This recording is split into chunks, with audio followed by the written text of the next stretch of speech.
శ్రీరామ నామంతో మారుమోగుతున్న గుడులు, హనుమంతుని పౌలింపు సేవతో పరవశిస్తున్న భక్తులు. ఇది గాగిల్లాపూర్ కాదు, రామభక్తి గల హనుమంతుని ప్రత్యక్ష నాట్యం. హనుమాన్ జయంతిని పురస్కరించుకొని దీక్షాదారులతో సాగిన ఈ మహోత్సవం ఎలా జరిగిందో తెలుసుకుందాం.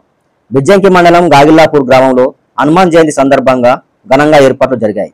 ఈ పవిత్రమైన రోజున హనుమాన్ దీక్ష మాల ధరించిన స్వాములతో ఆలయం జై శ్రీరామ్ నినాదాలతో మారుమోగింది. ఆలయ పూజారి కాచం వెంకటేశం ఆధ్వర్యంలో భక్తులు ఆంజనేయ స్వామికి పవలింపు సేవ నిర్వహించారు. ఈ సేవలో భక్తులు పెద్ద ఎత్తున పాల్గొని స్వామి సేవలో తరించారు. దీక్షా స్వాముల భక్తి, గ్రామస్తుల నమ్మకం, ఆలయ పూజారి సేవా తత్పరత ఇవన్నీ కలిసి గాగిల్లాపూర్ లో ఆధ్యాత్మికోత్సవాన్ని అద్భుతంగా తీర్చిదిద్దాయి.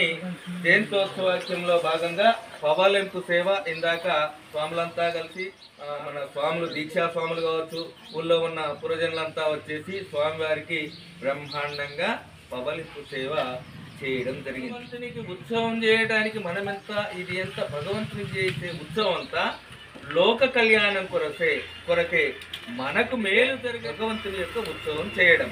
కాబట్టి దీనివల్ల ఈ యొక్క భగవంతునికి మన తృప్తి కోసం, మన బంధువుల తృప్తి కోసం, కలిగించే కోసం, మరి సర్వ భయాలను తొలగించేందుకు ఆంజనేయ స్వామి ముఖ్యమైన దేవుడు. కాబట్టి ఈరోజు మనం బ్రహ్మాండంగా ఆంజనేయ స్వామి జయంతి ఉత్సవాన్ని జరుపుకున్నామా. మరి ఈ ఊయల సేవలో పాల్గొన్న మీకందరికీ ఆంజనేయ స్వామి ఆయురారోగ్య ఐశ్వర్యానికి సదా కాపాడునుగాక.